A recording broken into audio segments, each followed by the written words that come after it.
Seu filho não precisa sair de casa para correr perigo, ele só precisa estar com o celular na mão dentro do próprio quarto. E tem algo que quase nenhuma mãe percebe, muitas dessas abordagens não começam com violência, começam com atenção. E se você acha que seu filho está seguro porque está dentro de casa, esse episódio pode mudar a forma como você enxerga a sua própria rotina. Porque o problema hoje não está só no que a criança acessa, mas em quem pode estar acessando ela. Eu sou Maiana Mustafa, psicanalista integrativa e especialista em saúde mental materna, e este é o podcast Conversas que Curam.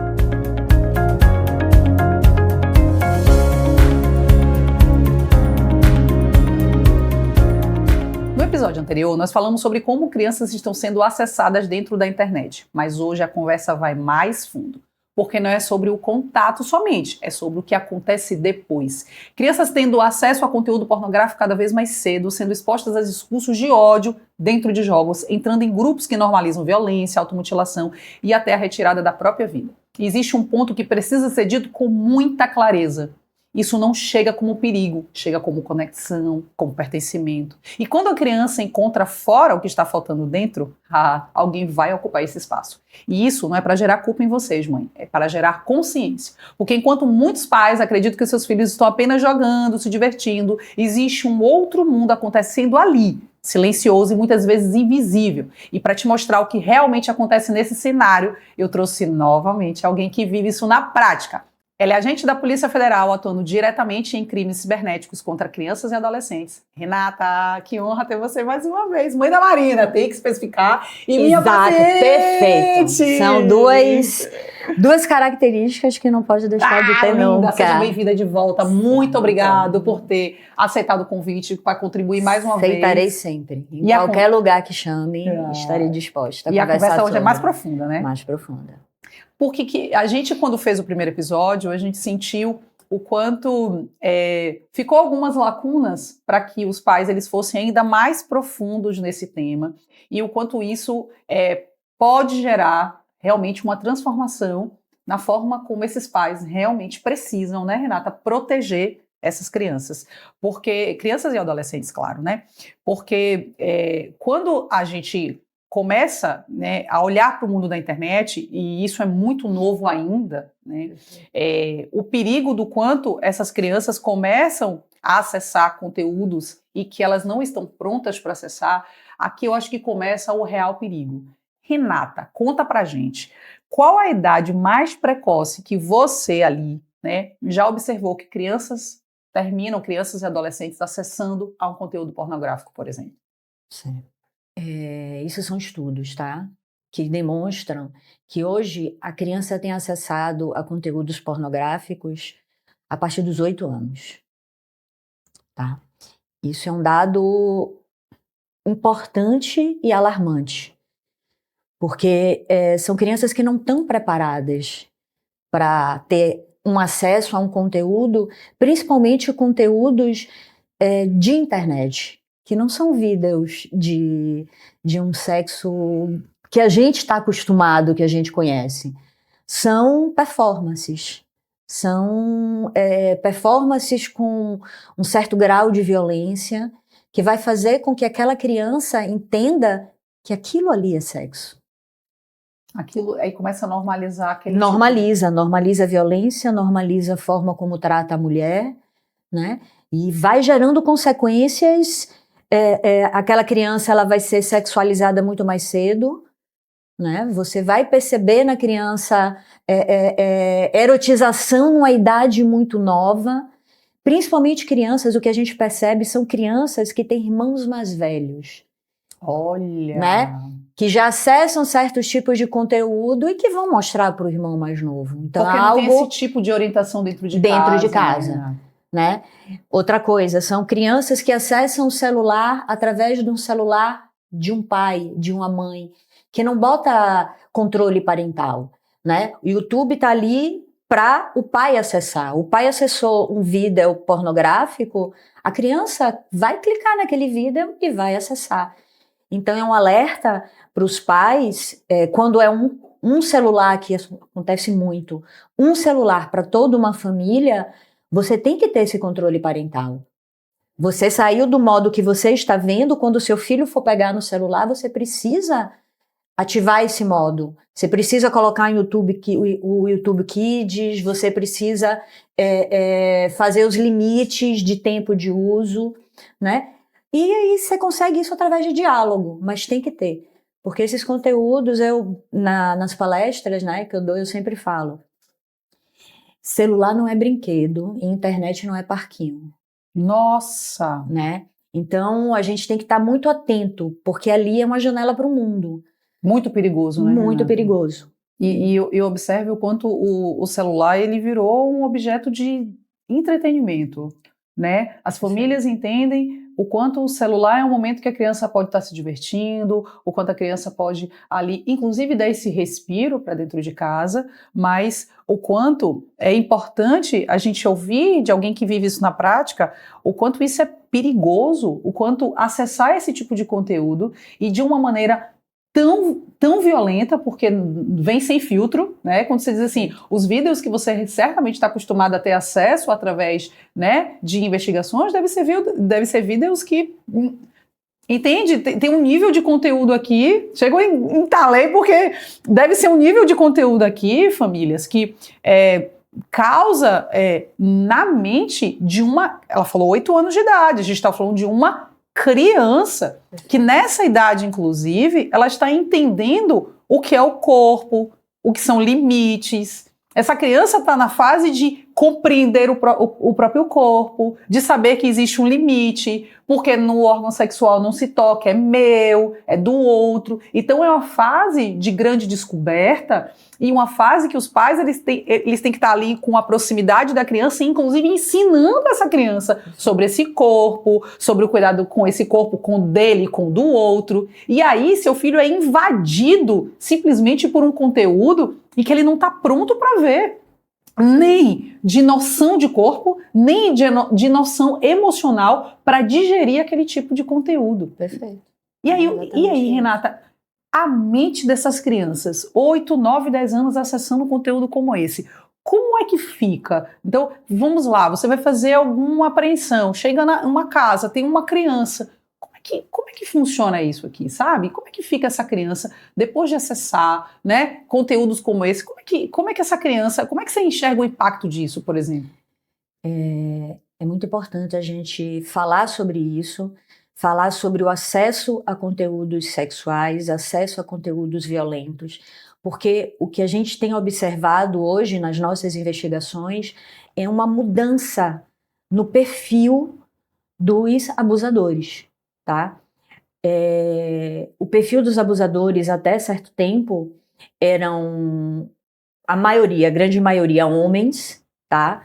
Homens maiores que utilizavam de perfil falso, Adultos, fake, Renata, mesmo homens adultos, que se utilizavam de perfil fake, né, para poder se aproximar das crianças, se diziam adolescentes, entravam em sites de jogos, entrava na conta do Insta, que é muito importante, né, outro dado que a gente bate muito, que é não tenha perfil aberto, tá? Se você resolveu dar ao seu filho uma conta em rede social, a conta do seu filho tem que ser um perfil fechado e a sua também. Se você posta fotos de seu filho, se você posta informações sobre você e seu filho, tanto a sua conta quanto a conta do seu filho precisa ser no perfil privado. Por quê, Renata? Tá? Explica com detalhes, assim.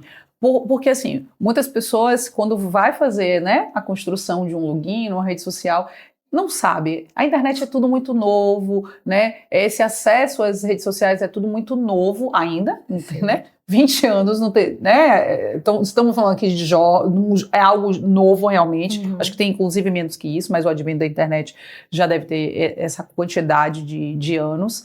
Mas muita gente vai fazendo, preenchendo os dados ali e não se dá conta que existe aqui um limite de segurança. Então, quando diz assim, coloque o perfil de vocês fechado, principalmente se você for fazer a divulgação da foto dos filhos de vocês, fazer a foto ou fazer, por exemplo, a informação de onde ele está, como é que ele está. Por que fechado? Porque são através dessas informações que o abusador vai entrar em contato com seu filho.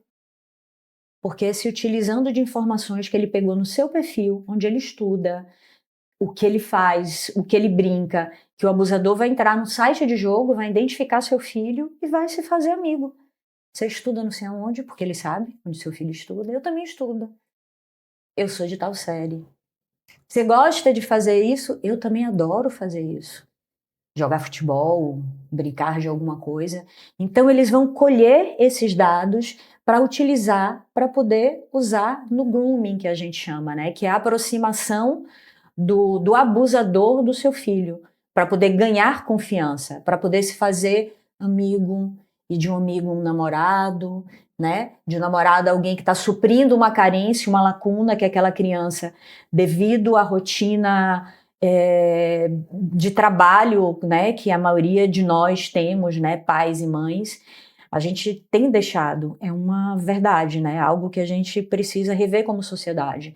A gente tem deixado uma lacuna imensa em nossos filhos. Gigantesca de conexão, gigantesca, né, de Renata? conexão, gigantesca de... Eles precisam de atenção, eles precisam de suporte, eles precisam de afeto, né? Eles precisam de conexões presenciais.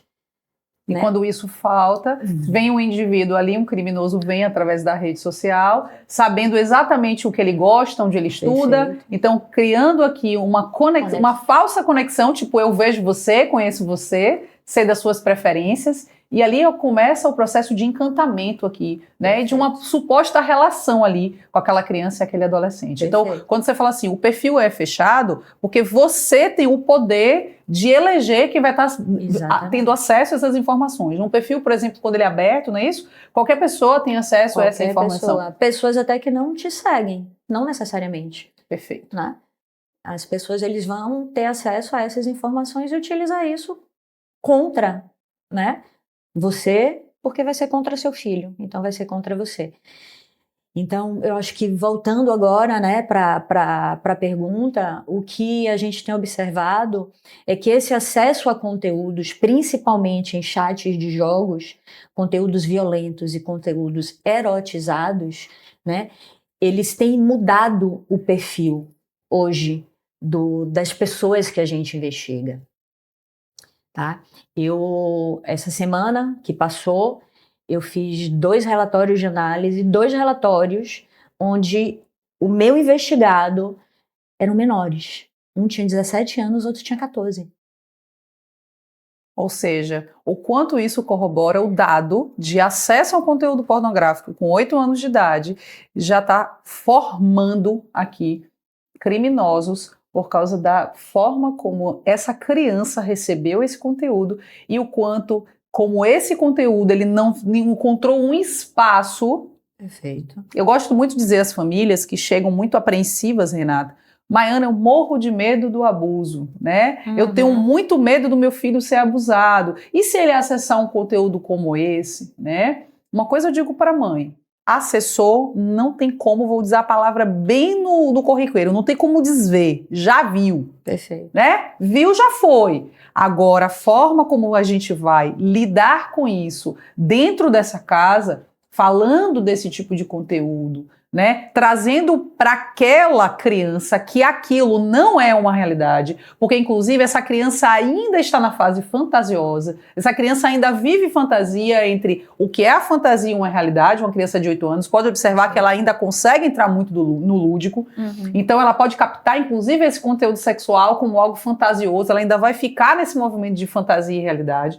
Então, a partir do momento que acessar um conteúdo como esse e a família está presente e a família está atenta, que como ela vai lidar com isso aqui, precisa de uma ajuda, né, especializada, um profissional que dê um lugar a esse conteúdo, porque se aquilo que a criança acessou, ninguém sabe que a criança acessou, gerou, gente, aqui já gerou um disparo cerebral aqui, químico, de dopamina. Então eu quero mais daquilo, né, Renata? E eu quero mais daquilo, eu quero mais daquilo, e aí é assim que pode começar a formação desses criminosos, como Renata está relatando aqui. Perfeito. Não só os criminosos, como também a gente tem relatos de crianças, de meninas que se diziam viciadas em conteúdo pornográfico. meninas de 14 anos, que começaram a acessar, como eu disse, através de irmãos, de primos, e que não conseguiam parar de acessar aquele tipo de conteúdo. Virar algo viciante, né? Virar algo viciante. Não é a minha área, mas a gente acaba estudando um pouco, Sim. né? Mas o que aquilo vai mexer na cabeça daquela criança. Porque a gente sabe que a internet, que a rede social, principalmente a rolagem infinita da rede social, ela causa um vício, né? Então imagine uma criança que além desse vício tem um vício em conteúdo pornográfico. Que gera sim um prazer, né, Renata? Sim. É um conteúdo pornográfico, sim, gente, Sim, vai sim, gerar sim. um prazer, vai gerar ali uma recompensa em acessar. Então, eu já estou recebendo a dopamina por estar com eletrônico. E eu vou colocar uma dose extra, porque eu estou recebendo um conteúdo que está me gerando prazer. Então, lógico que essa mente, que até os 24 está formando esse sistema nervoso, não está preparado para lidar com essa carga de dopamina, ela vai querer cada vez mais disso.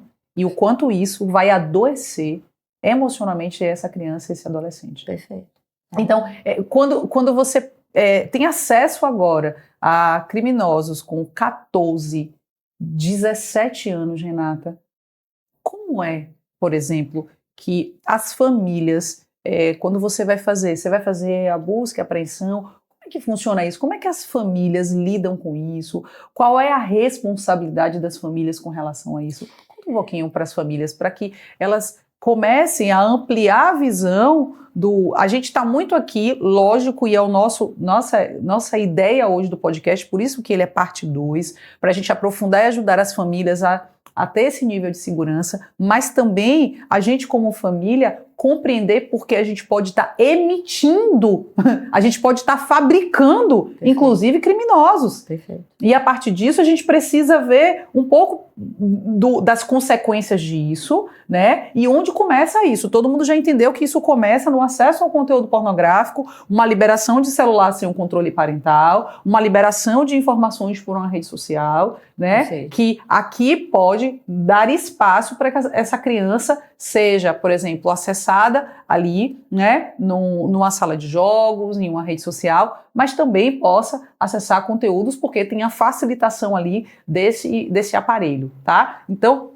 a pergunta é essa: qual é a consequência, por exemplo, você vai lá fazer a busca e apreensão, né, desse adolescente? Como é que a família responde? Como é que funciona isso, Renata? Deve ser difícil, hein? É muito difícil, principalmente porque grande parte das famílias nem sabem o que o filho está fazendo.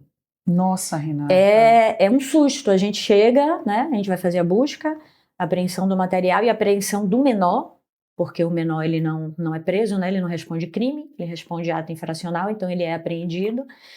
E os pais estão desesperados porque não tinham ideia do que o filho estava fazendo na internet. Né?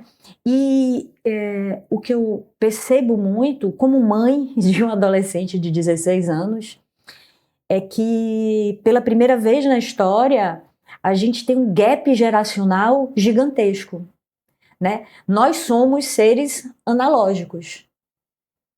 Verdade. E nossos filhos são seres digitais. Então esse gap fez com que os nossos filhos tivessem um conhecimento digital muito maior do que nós. Perfeito. A superioridade, né, desse digital faz com que eles estejam à frente. E aqui está o perigo, porque se é para manter seguro, o dominar da informação tem que partir de quem protege, de quem está ali protegendo. E isso foi invertido. Então, durante muito tempo, as famílias ficaram sem essa informação. Né? Durante muito tempo,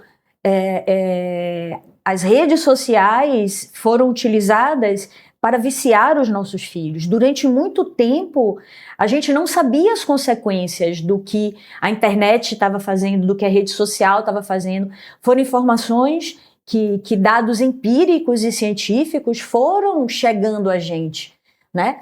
E o que você vê hoje é um boom grande de notícias, de conteúdo sobre isso. O que a gente vê é o ECA Digital, que foi algo assim, isso vem sendo uma luta há anos. Uma construção disso. Uma construção de muito tempo. Você vê a Austrália proibindo o acesso de crianças a redes sociais, você vê outros países, né? Então, assim,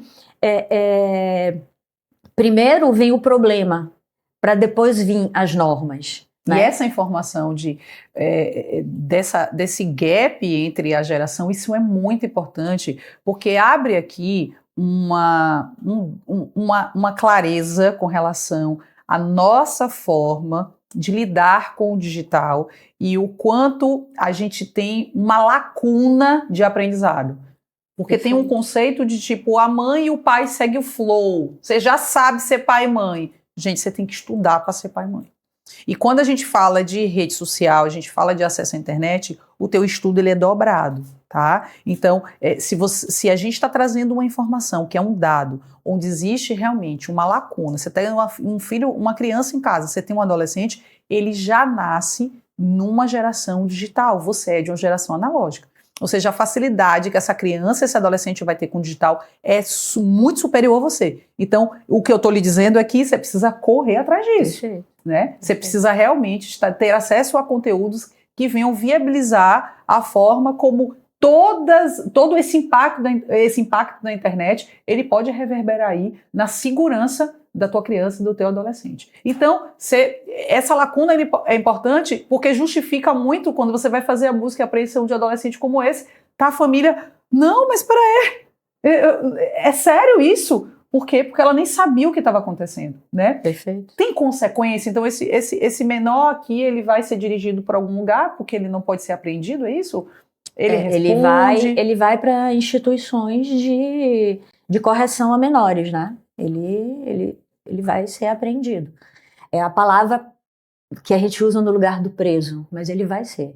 Ele vai responder, ele vai ter consequências. Entendi. Dependendo do crime, né? E é importante, aproveitando aqui que a gente está falando dessas consequências, é importante deixar muito claro que uma criança que é abusada e que está compartilhando com o criminoso aquele conteúdo, quem responde é o criminoso. Mas eu vou dar um exemplo aqui. Um grupo de WhatsApp, né, na escola do filho de vocês, que tem só alunos. Tem um grupo, às vezes, dos meninos, tem um grupo das meninas e tem um grupo coletivo. O grupo dos meninos, que seu filho está participando. Se algum coleguinha colocou uma foto, uma deepfake. O que é uma deepfake? É uma foto onde se pega o rosto de uma das colegas e conseguem colocar o corpo de uma pessoa nua, de uma pessoa numa pose erótica, de uma pessoa coloca essa criança numa cena de sexo e compartilha naquele grupo. Seu filho está naquele grupo, por mais que ele não compartilhe aquela foto, ele está armazenando aquela foto. E aquela foto armazenada é crime. Armazenamento de conteúdo pornográfico, de conteúdo de abuso sexual infantil de criança é crime, né? Então, vocês têm que estar atenta ao que seu filho está compartilhando nos grupos que eles participam. Porque aquelas informações vão chegar. E seu filho vai ser investigado. E seu filho vai responder. Não por estar compartilhando, não por estar produzindo, porque né, o compartilhamento ele é criminalizado pelo ECA, a produção é criminalizada pelo ECA e o armazenamento é criminalizado pelo ECA. Então aqui tem 3 formas de Você tem 3 formas, né? E porque a mãe pode dizer, não, mas meu filho não fez nada. Ele está armazenando. Conivente, porque está fazendo parte do grupo. Ele está fazendo parte do grupo, ele está armazenando aquelas imagens, né? E não precisa só ser imagens de abuso. Um bullying, o cyberbullying, né? Seu filho está participando de um grupo de cyberbullying, né? Onde tem aquele conteúdo ali, observe, ele está cometendo crime. Então, por exemplo... Né? Ato infracional, né? Que eles eles não cometem crime, ato infracional. Então, assim, como você falou antes, o trabalho hoje dos pais, eu não vou dizer que é dobrado, é quadriplicado. A gente precisa estar atento, alerta a a tudo que seu filho tá se conectando, né? A gente falou algo que é extremamente importante, né, no episódio anterior, que foi sobre privacidade de criança, né? A privacidade de seu filho, ela tem que ser extremamente relativizada. Ela não pode estar acima da segurança de seu filho. E não só segurança para que não cometam crimes, né, a ele. Segurança de ele não estar cometendo crimes, porque é muito fácil, né? É uma linha tênue entre você participar de um grupo e cometer crimes naquele grupo. Muitas vezes esses adolescentes, até por um ato de brincadeira, porque agora com a inteligência artificial a gente transforma tudo. Então alguém lá faz com uma forma de brincadeira, vou utilizar esse termo, pega uma foto de uma coleguinha, transforma, coloca em algo ali sexualizado e aquilo vira piada interna no grupo, todo mundo dá risada. Perfeito. Talvez o adolescente nem sabe que aquilo ali é um ato infracionário, eu já estou aprendendo. E não vai saber mesmo. Eles não, a maioria dos pais não sabem. Exato. Como é que uma criança vai saber, né? Existe uma forma, porque assim, tudo aquilo que adentra no outro, no campo informação, eu acho que proporciona uma transformação. Eu acho que o motivo pelo qual a construção desse podcast é esse. Levar a informação que gera cura e gera transformação. E eu acredito que é assim que a gente faz o processo de desenvolvimento e autodesenvolvimento dos filhos da gente, né, no processo de educação. Levar a verdade para a criança de como está acontecendo, do que está acontecendo, criança e adolescente. Existe um jeitinho, sabe, Renata, dela entender o que é crime, do que pode, do que não pode. Muitos pais podem ficar na dúvida, mas será que eu vou estar abrindo algo que ela não está pronta para saber? Mas existem informações que a gente já pode aqui, né, alertar essa criança, alertar esse adolescente de que aquilo que ele pode estar fazendo é cometendo algo ilegal. Existe uma forma aqui, você como agente que pega esses casos, que vê muitas vezes esse adolescente apavorado, né? Depois eu quero até que você fale como é que eles ficam quando acontece uma situação como essa, se eles vão para mentira, se eles ficam com medo, se eles choram, como é que fica aquele adolescente, porque de alguma forma ele precisaria dos pais nesse processo de segurança e de defesa, né? Então ali ele mais uma vez vai responder por algo, né?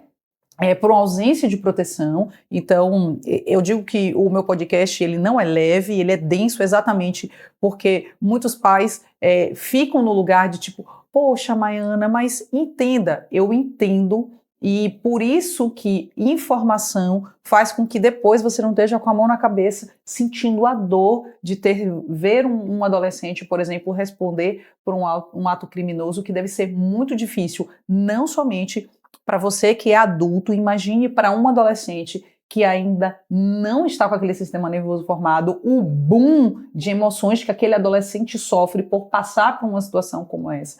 Dá para a gente pegar, trazer essa informação de uma maneira, né? Você vai para as escolas, você faz, né, palestras, dá para a gente levar esse conteúdo de um jeito que essa criança, esse adolescente comece a ter acesso e saiba que como lidar com esses grupos, como responder, o que fazer, tem como?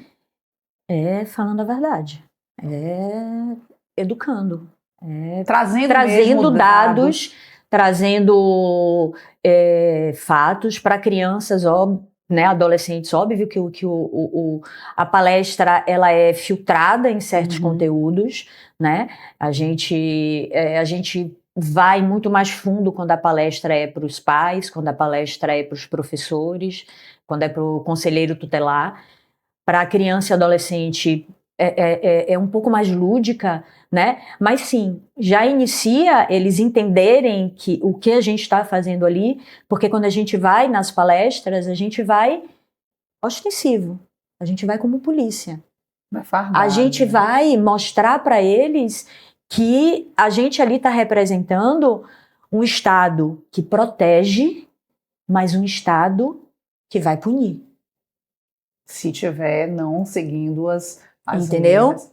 Então, isso é estrategicamente pensado para eles se sentirem ali, uma criança que está sendo abusada, se sentir seguro, porque o Estado está ali, né, Nesse lugar, fazendo né, no lugar da proteção, mas também o Estado está ali levando informações do que vocês podem estar cometendo, né? Então a gente está ali também como o braço punitivo, né? Que é onde a gente não quer chegar.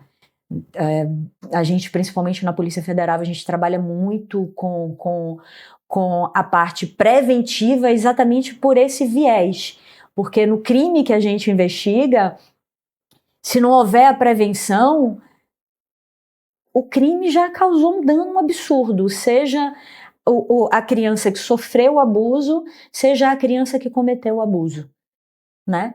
Então, por isso que a gente partiu muito, né, pela nossa experiência, pelos casos que a gente analisa, pelo conteúdo que a gente acessa, a gente viu a grande necessidade de mostrar o que está acontecendo, de conversar com as crianças, de conversar com os adolescentes, de conversar com as famílias, para alertar, né? E você me perguntou sobre, além de como a gente deve conversar com os nossos filhos, que é com verdade, com dados, porque eu acho que se você deu acesso ao seu filho à rede social, você tem que entender que você tem que trazer assuntos que talvez você fosse conversar com seu filho mais velho, você tem que trazer esses assuntos para ele mais novo. Você tem que começar a informar para ele coisas que talvez você fosse colocar como pauta com uma idade muito mais avançada, né? Então você vai ter que ter sua estratégia, seja com sua terapeuta, seja com Né? algum educador, mas você precisa saber como você vai conversar com seu filho, ele precisa saber, né, os riscos que ele corre ali, né, o conteúdo que ele pode acessar. E quando a gente chega na casa do menor infrator, o que eu posso dizer para você é que a cada dia eu fico mais estarrecida. A forma como ele recebe você, Renata? São frios. Nossa, Renata, sem emoção, sem sentimento. Eles acham que aquilo ali é normal. E algo que eu percebo, o que é que faz com que isso seja normalizado?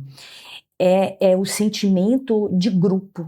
Uma pessoa em grupo, ela age protegida pelo grupo, né? Então esses adolescentes, eles estão inseridos em grupos grandes. Então assim, aquele adolescente que a gente conseguiu investigar e chegar até ele pertence a um grupo gigantesco, né? Eu falei no episódio anterior que eu já investiguei casos onde adolescentes que estavam cometendo crime contra menores, adolescentes da mesma idade, abriam videochamadas, que eles chamam de palco, para 200 pessoas, né? Então, eles estão protegidos pelo sentimento de grupo, pelo sentimento de que eu não estou só.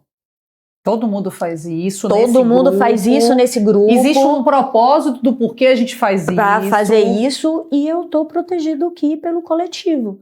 Então eu chego e a recepção e a conversa com esses menores é de você, eu, mãe de um adolescente de 16 anos, é de você ficar estarrecido. Eles não sentem culpa. Não tem culpa. Eles não sentem remorso. Nada, Renata. Eles acham que as meninas precisam ser tratadas daquele jeito. Está normalizado. Está normalizado a violência, está normalizado a sexualidade de uma forma distorcida e deturpada, né? Eu vejo que, com a grande preocupação, né, eu vejo que esse tipo de comportamento cada vez mais está sendo normalizado na nossa sociedade. É uma sociedade doente e que tem adoecido as crianças e os adolescentes. A gente tem produzido seres cada vez menos empáticos e cada vez mais violentos. Eu acredito que existem alguns movimentos, e como você trouxe muito bem essa lacuna entre os pais as crianças e os adolescentes, elas estão imersas nesse mundo digital, e talvez os pais não acompanhem algumas coisas que acontecem. Existem dois movimentos que têm me preocupado, e quando você traz essa visão de que adolescentes estão agindo sobre um grupo, aqueles movimentos, incel, Red Pill, por que que os pais precisam saber que isso existe e por que que os pais, a palavra é essa, deveria se preocupar com isso? Que movimentos são esses, Renata? São movimentos em que objetificam a mulher, né? São movimentos em que a violência ela é exaltada, né? Ela É naturalizada? naturalizada, né? Então, assim, se a gente for analisar o conteúdo histórico, o movimento do incel, do Red Pill, tem até um documentário muito interessante. Para assistir, eu precisei tomar uns 3 litros de água para poder digerir, para digerir aquilo, mas é um documentário que está de acesso público na Netflix, que é dentro da machosfera. A gente bota no... Fica tranquilo. Eu vou botar aqui na descrição do YouTube para vocês. É algo que a gente precisa ver, que fala exatamente sobre isso, sobre esses movimentos. Falam sobre influenciadores que pregam a objetificação da mulher, que pregam... É um discurso de ódio contra a mulher, de ódio. Como se... a mulher fosse responsável por dor, sofrimento... E aquela coisa da retomada, né? Porque a sociedade ela sempre foi patriarcal, ela sempre foi dominada por homens. E aí surgiu o feminismo, né? E esse movimento vem contra o feminismo. E através do feminismo fomos conseguindo espaços. Exato. Né? Pudemos votar, que é algo recente, nós não podíamos votar. Verdade. Né? Então, trabalhar, independência financeira. Né? A gente foi galgando, né, espaço dentro da sociedade. E na cabeça das pessoas que participam desse movimento, a gente foi tirando o espaço deles, né? Que é quase doentio, né? Doentio. Você achar que você poder ter espaço significa você anular o espaço do outro. Né? Você vê o quanto existe aqui um processo muito profundo, né, dessa inferioridade de como se vê esse indivíduo, ao ponto de olhar para esse outro e dizer assim, você que está ocupando o meu espaço, e não eu que preciso olhar qual é o espaço que eu ocupo no mundo, né? Eles usam muito a ditadura da minoria. Que minoria?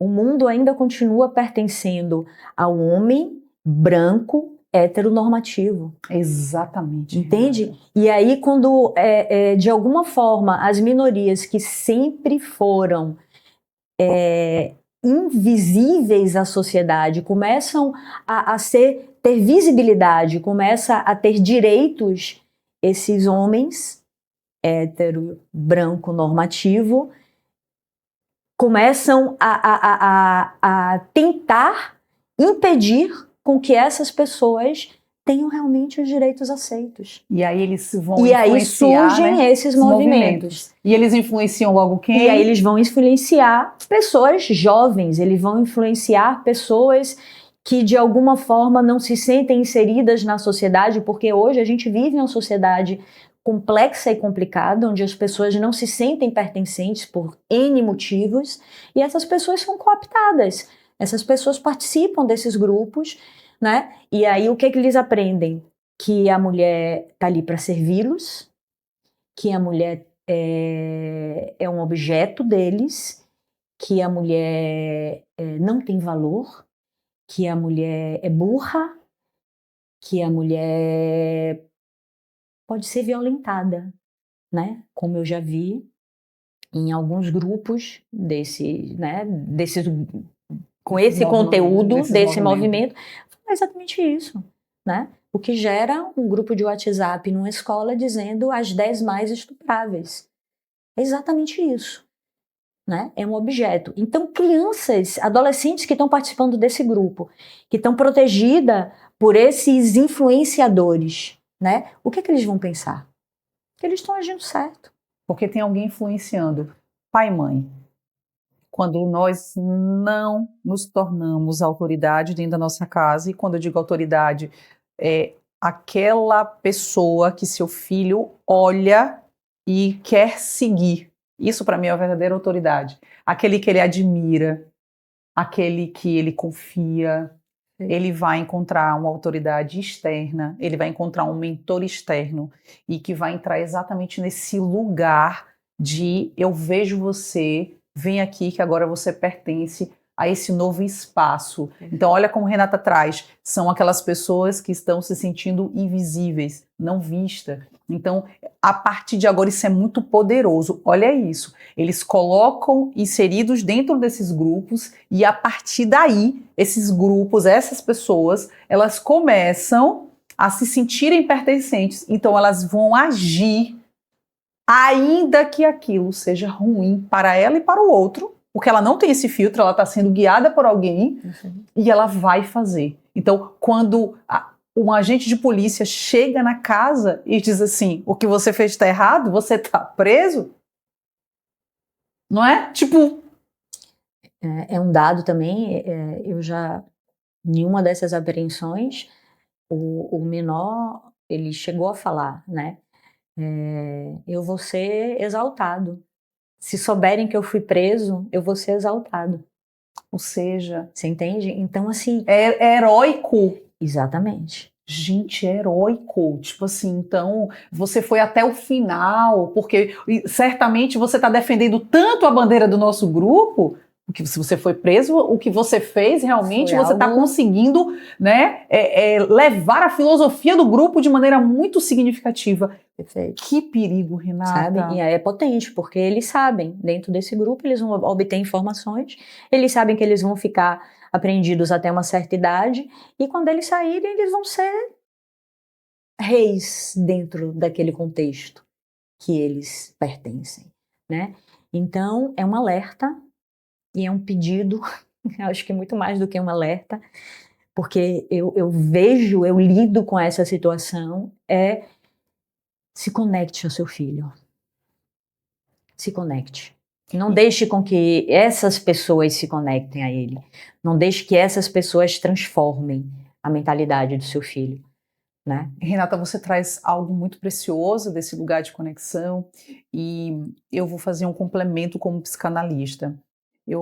Quando a gente começa a se relacionar com os nossos filhos, a gente começa a passar para os nossos filhos tudo sobre a vida, né? A gente dialoga bastante o processo terapêutico, é com a gente que ele aprende sobre o dinheiro, é com a gente que ele aprende sobre o que é um homem, o que é uma mulher, o que é o pai, o que é mãe, o que é avó, o que é relações, o que é o trabalho, o que é uma carreira. E é nesse pequeno discurso dentro da sua casa, ainda que pequeno, você já pode começar a observar a forma, por exemplo, como o teu menino, se você tiver um filho homem, ele fala sobre a mulher. Você vai observando pequenos discursos do quanto ele pode respeitar ou não a coleguinha de 4, 5, 6, 7 anos. E é de sua responsabilidade. É de sua responsabilidade ensinar ao seu filho sobre isso.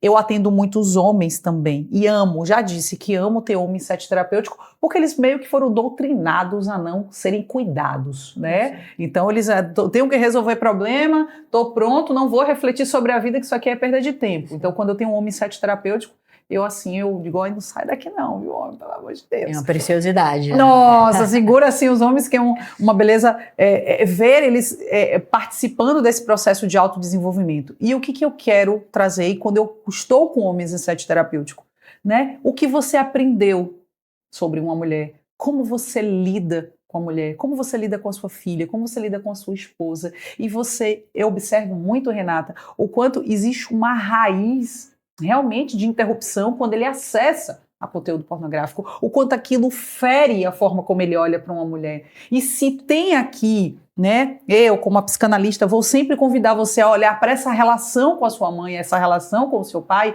se tiver ferida aqui na relação, é como se fosse assim, tem uma feridinha aberta, tá escapando pus aqui, Renata vai virar ainda maior essa ferida. Perfeito. Então, é preciso que a gente comece você como mulher, peraí, como é que eu estou me sentindo dentro dessa relação aqui? Será que minha companheira, será que o meu marido me trata com respeito como eu preciso? E meu filho, a minha filha está assistindo isso? Então, a gente fala de movimentos grandes como esse, mas até para seu filho se associar e começar a dizer assim, opa, isso aqui faz sentido, ou ele negar completamente, depende da forma como ele encara uma mulher ser tratada dentro da sua casa. Como é que você trata a sua mãe? Como é que você trata a vizinha? Perfeito. Como é que você trata a sua colega de trabalho? Então, esse lugar de respeito à mulher, porque a gente está falando do discurso de ódio à mulher, é de responsabilidade nossa.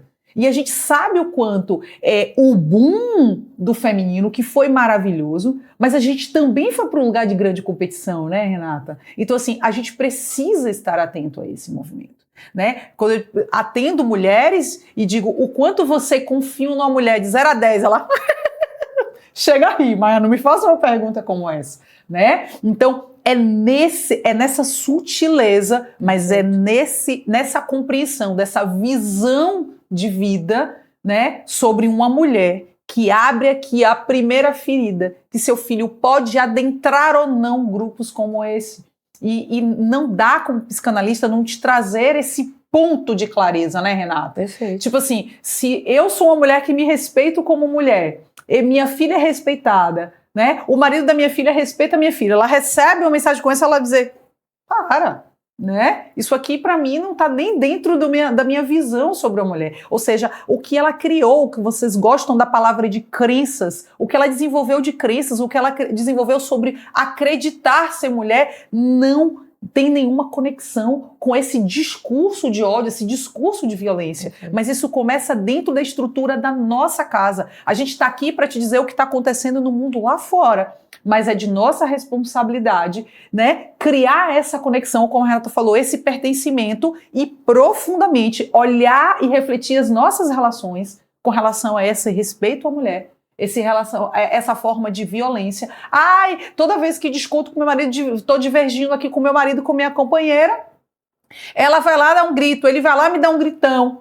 Isso é violência. Aqui já começa a você aceitar uma violência dentro da tua própria casa, né? Então a gente precisa estar atento a isso. Eu acho que isso também é importante se trazer, Renata, para que a gente também olhe o externo e trazendo você como alguém que traz esse externo de maneira prática, trazendo assim informações densas para que as pessoas digam, opa, realmente tem muito perigo lá fora e eu preciso me proteger com isso, mas eu também consigo blindar isso dentro de casa. Então, esses movimentos, eles estão aí, incentivo os adolescentes a cometerem esses atos criminosos e eles estão repassando isso para frente e quando você vai até aqui, esses adolescentes, eles estão com esse processo normalizado do que é, né?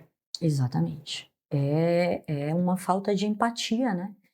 Eles não se colocam no lugar da mulher. Eles acham que a mulher é um objeto. Como que eu vou conseguir me colocar no lugar de alguém que eu não acho nem que seja do meu nível? Não é da minha raça humana, né? Pois é, entendeu? Então, é isso que a gente tem visto. E exatamente crescido, isso. Né? Assustadoramente. Não é algo que... É um dado, infelizmente, que eu tenho que dar para vocês, porque é real. Como eu falei no início, o perfil das pessoas que eu investigo hoje é diferente.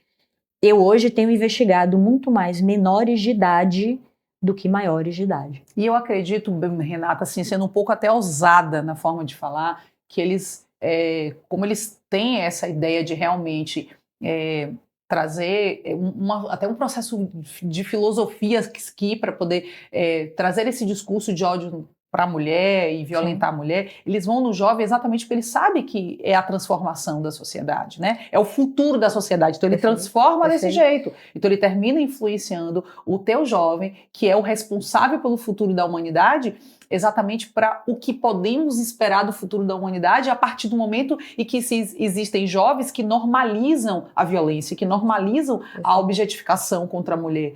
E aí não nos surpreende o aumento de casos de feminicídio. Exatamente, perfeito. É exatamente isso. Né? A conexão é exatamente essa.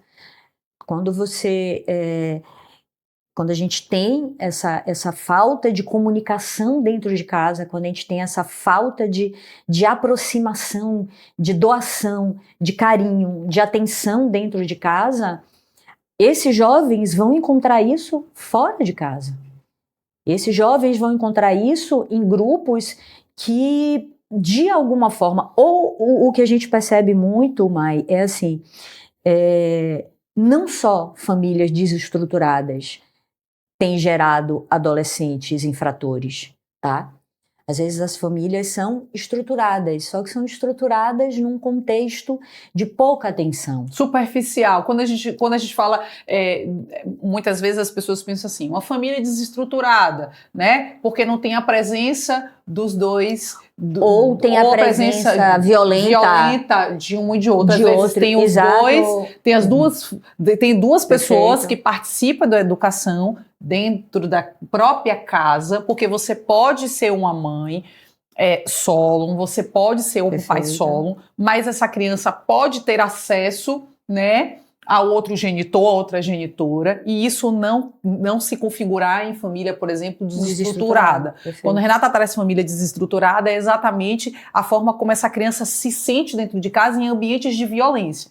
Então, quando a Renata traz, são famílias estruturadas, não tem violência, vou botar minhas aspas, né? Presente dentro de casa. Por quê? Porque a ausência de amor abre espaço, sim, para um processo de violência, né?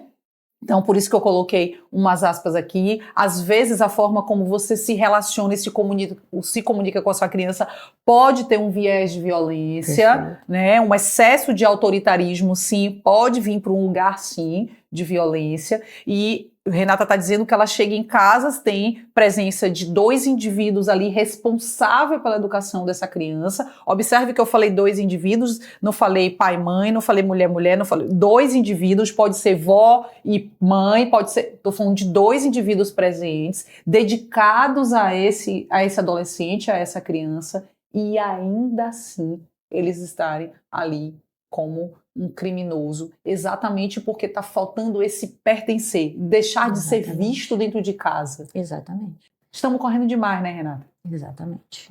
Acabou o olho no olho, acabou, vem aqui, vamos tomar um café, vamos olhar no olho, vamos acabou conversar. A conexão, acabou o que a gente teve, né?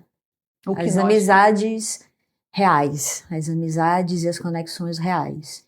Hoje vivemos conexões superficiais, conexões perigosas e por indivíduos que não têm capacidade cognitiva de entender o risco que está correndo. Verdade, porque ele não tem, inclusive, um ponto importante, eles não têm a capacidade, gente, cognitiva de entender que ele está passando por uma situação de risco. Meu filho chegou em casa, meu filho tem 8 anos, ele chegou em casa e falou, mãe, você sabia que na minha escola um colega perguntou o que é feminicídio para a professora? Gente, ele tem 8 anos, então não é uma idade que seria pauta para um estudo dentro da escola, mas isso está tão alarmante que provavelmente essa criança já teve acesso a essa informação. E aqui, para quem é, né, mãe, pai de criança, se a criança já chegou a esse conteúdo, você tem que trazer clareza. Perfeito, mãe, perfeito. O que é isso? Aí eu falei, o que você aprendeu na escola sobre isso? Essa é uma dica que eu gosto de dar aos pais. Às vezes a criança te pergunta sobre algo, você já vai vomitando, né? Sim. Mãe, o que é tal coisa? Você já se treme. O que você sabe sobre isso? Ah, mãe, eu aprendi que é quando um homem violenta uma mulher. Filho, entendi. E aí só para trazer o quanto a criança, e a gente discorreu um pouco mais sobre esse assunto. Eu trouxe exemplos práticos de como isso pode acontecer dentro do campo, né, ali lúdico para ele, e ele compreendeu, porque eu tenho um gato e minha gata, e aí eles brincam, e às vezes eles brincam e brigam ao mesmo tempo, e ele, seu frajola, cuidado que você pode estar cometendo um feminicídio contra a Frida. Eu falei, opa! Ele aprendeu. Olha ali, mãe, frajola batendo na Frida. Frajola, você pode ser preso. Então, assim, é para você ver que uma criança de 8 anos não estava pronta para receber isso, mas ele já sabe que um ato de violência contra a mulher, e inclusive ele reprimiu ali, ele foi você ali, a gente, né? isso, você Muito viu? Bem. Olha, você vai ficar, né, você vai ser preso aí, viu? Se você continuar fazendo isso com Fridinha. Você tem que tratar ela com amor, assim, ó, é beijinho. Perfeito. Então, gente, é nesse detalhe. Aí, se você não tá pronta para ouvir, né? Às vezes, eu sei que sua rotina é intensa, a minha também é. Eu sei que sua rotina é cansativa, a minha também é. E à noite você tá doido para seu filho dormir logo. Vai, meu Deus do céu, pelo amor de Deus, dorme porque eu quero descansar. A noite é o ouro que sua criança solta tudo. É ali que ele fala, o que ele ouviu na escola, o que contaram para ele. É a hora que, Maiana, é a hora que ele quer conversar, é a hora que ele quer soltar tudo para você. E digo, inclusive os adolescentes também, eles estão um pouquinho mais introspectos, dependendo de qual é o lugar que recebe, mas à noite eles ficam com uma tendência a conversar mais, né? Eles ficam mais disponíveis e dispostos para conversar. Gente, é a hora de você estabelecer essa conexão. Então, se eu não tivesse, por exemplo, neste dia disponível, né, para ouvir sobre isso, a gente não ia abrir esse campo de diálogo, e isso ia ficar dentro de uma cabecinha de 8 anos, apesar de a professora ter feito um trabalho muito incrível, né, porque a forma como ela levou o conteúdo foi bem leve, ela foi surpreendida ali por algo que, né, que ela não estava pronta para lidar com, né, um tema tão profundo. Mas é importante a gente começar a ter esse tipo de clareza de que isso vai chegar cada vez mais cedo e que nós estejamos prontos como família, né, Renata, para poder lidar com isso. Me diz uma coisa, o controle parental, como você trouxe um pouco para a gente no início, eu queria que você detalhasse um pouquinho mais. Não entrega o celular para a criança com o teu perfil, né? Porque a criança ali pode acessar um conteúdo que já foi acessado, uma sugestão de um conteúdo similar, né, para essa criança. O controle parental funciona? Esse adolescente consegue burlar? Abre a caixa preta aí, senhora, desse controle parental, que eu acho que vai ajudar bastante os pais como lidar com isso.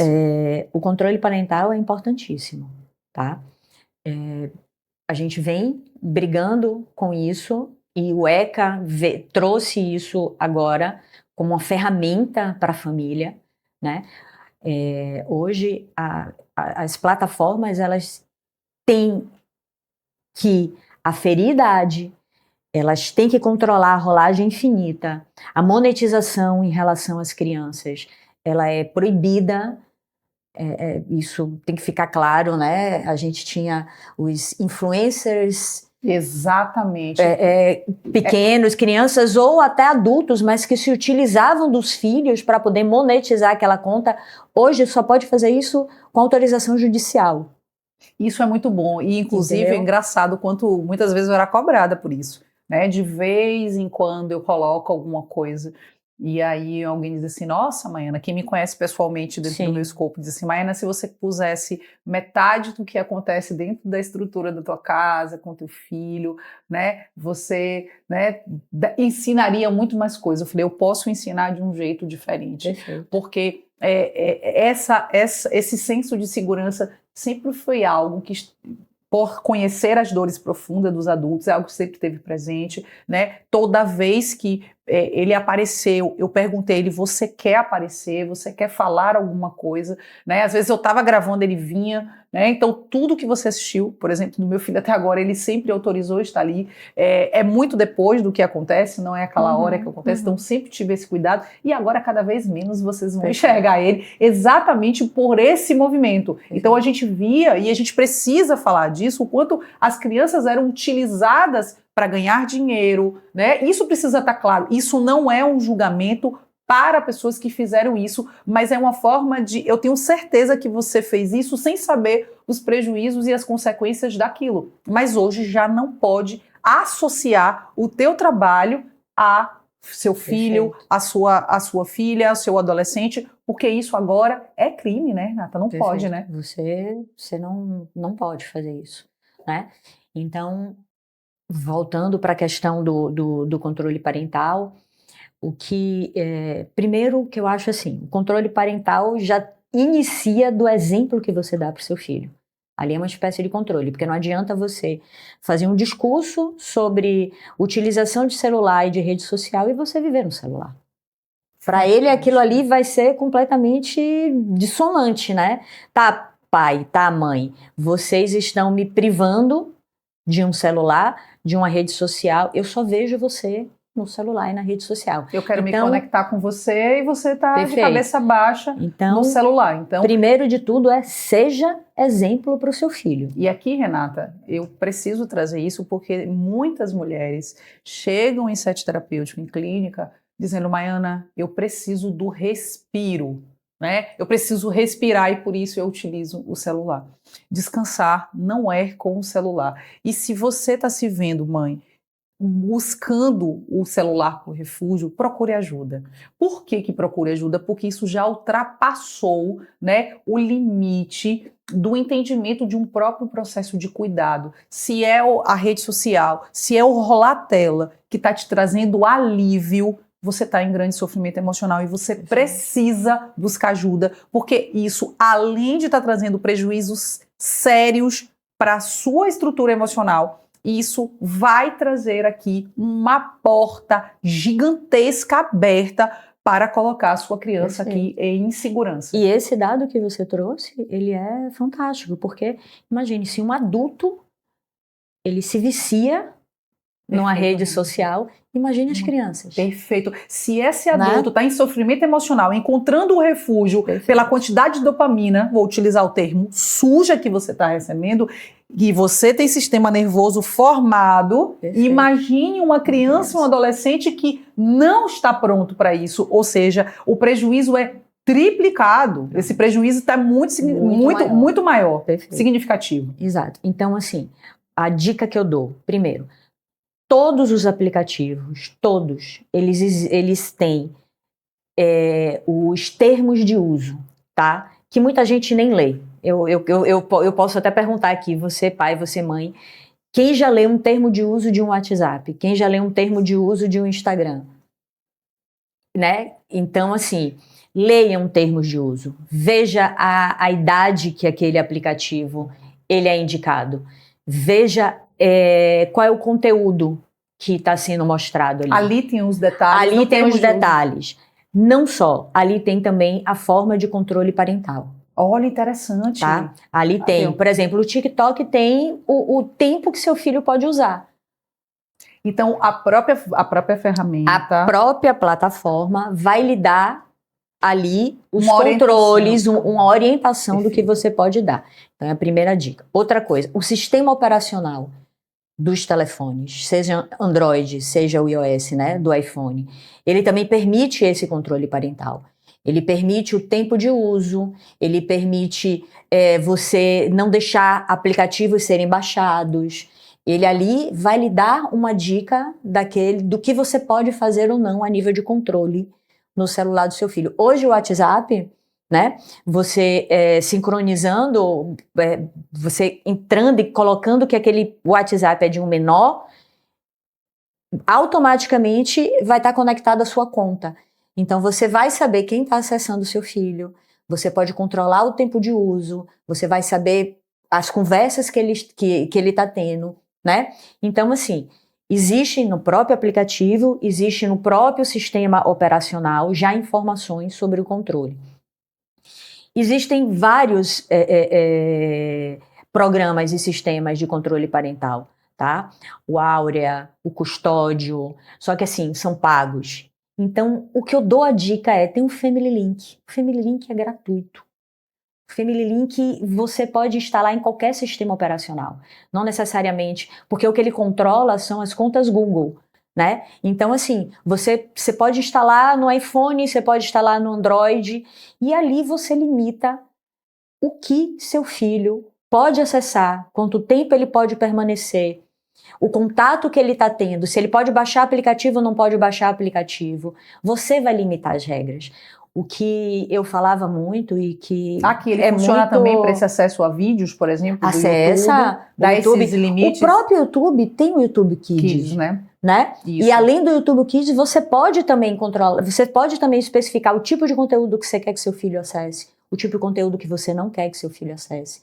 Então, assim, eu com muita alegria eu vejo essas plataformas elas serem reguladas e regulamentadas, porque era muito desesperador para a gente, né, que tem acesso a tudo isso, perceber o quanto as big techs estavam controlando a sociedade e agindo de uma forma completamente impune, né? É muito bom ver o Zuckerberg sendo, sabe, respondendo pela rolagem infinita, pelo vício que ele causou às crianças, porque eles sabiam o que eles estavam fazendo. Estavam mesmo. Eles fizeram aquilo de propósito. Sim, porque eles sabiam que quanto mais tempo você fica na plataforma, mais dinheiro você ganha. Então, e isso foi baseado olhando para o campo da neurociência, ou como aquele cérebro funciona, né? O Zuck, desculpe, mas o coração foi proposital para poder fazer o tique. Inclusive, eu já ensinava isso em 2015. Eu tenho um aluno aqui fora. Ele vai lembrar se eu não falava isso em sala ou não. Eu dizia, gente, aquele tique-tique que vocês recebem de coração é para você se sentir amado, pertencente, cuidado com isso. Quanto mais coraçãozinho você recebe, mais você se sente amado e isso vai se tornando algo viciante. Então, eles fizeram tudo muito condicionado. Cada símbolo daquele, gente, é pensado. Perfeito. Então, quando a gente vê hoje... por causa, é o que a Renata falou, primeiro o problema tem que surgir para depois, agora a gente está enxergando aqui medidas sendo tomadas para tudo isso que está acontecendo, mas é bom, como você falou, é prazeroso, porque a gente sabe o quanto isso vai proteger crianças no futuro. A gente vê esses movimentos que estão acontecendo de proteção à criança, né, Renata? Perfeito, e ao adolescente. Perfeito, e isso é necessário, isso é importante. E pode burlar esse controle parental? A criança e o adolescente consegue burlar? Consegue, né? A criança e o adolescente consegue. Abre essa caixa preta aqui, né? Porque claro os pais lembram o pai tem um gap pois aqui, né? Digital. É a questão. Por exemplo, vou dar um exemplo do WhatsApp. Quando você fizer essa conta para um menor, ele vai lhe pedir uma senha, né? Se seu filho tiver acesso a essa senha, ele vai burlar. É óbvio, você não vai dar essa senha para o seu filho. Porque é ali que está o manual do que ele pode ou não pode ver, né? Ali que está a forma, o que ele pode transformar aquela conta numa conta de um maior. Se ele não tem como fazer isso, ele não vai conseguir. Então, você vai ter controle sobre aquilo, tá? É o painel, né? Ali é o painel. Exatamente. O manual não, o painel, né? E isso em tudo, né? E isso em tudo. Em qualquer aplicativo, em qualquer conta. Por isso que eu falei, o trabalho dos pais estão quadriplicados. Você precisa acessar o celular do seu filho. Eu vou ser utópica, tá? Mas diariamente, porque é real. Você precisa acessar o celular do seu filho diariamente. Você a velocidade pelo qual, né? Você precisa ver o que seu filho está consumindo, o que seu filho está usando, o que seu filho está conversando, com quem, que aplicativo novo ele baixou. Olha, ele baixou um aplicativo novo, eu vou pesquisar sobre esse aplicativo. Tem chat? Por mim, não deixe. Os piores aplicativos são que têm interação social. Teve interação? Desconfie. Olhe a interação. Veja o que eles estão conversando. Veja o que eles estão falando. Como Maiana falou, observe como ele trata dentro de casa. Observe como ele fala sobre as colegas. Observe como ele tem se comportado. Então é muito isso, tá? A gente gosta muito de falar que a Constituição, ele fala que a infância é prioridade. É uma proteção prioritária. Só que ele coloca pilares, né? Ele coloca a família, ele coloca a sociedade, ele coloca o Estado. Ele coloca que todos nós somos responsáveis, né? Então não adianta só o Estado estar atento a isso. As famílias precisam estar atentos a isso. Ele está dentro do quarto, dentro da sua casa. Entendeu? Isso não é pra gente causar terror não, né, Renata? Não, muito pelo contrário. No episódio anterior, quando a Renata traz o dado de 18 mil casos, é algo assim que é um alerta e é um número que é para realmente a gente se preocupar, é um número para a gente saber que precisamos conversar mais sobre isso, é para a gente compartilhar nos grupos de mães, é para a gente conversar com aquela mãe que ainda não aprendeu sobre isso. Amiga, você já ouviu falar sobre isso, né? Compartilha esse episódio, fale com a outra mãe para vir assistir. Do mesmo jeito que você já aprendeu e quer proteger a sua criança, conversem sobre isso, porque nós aprendemos uns com os outros, né? Umas com as outras, compartilhamos dicas e eu acredito que essa é a forma para que a gente consiga realmente transformar a sociedade, né, através desses atos, porque observe que grandes movimentos estão surgindo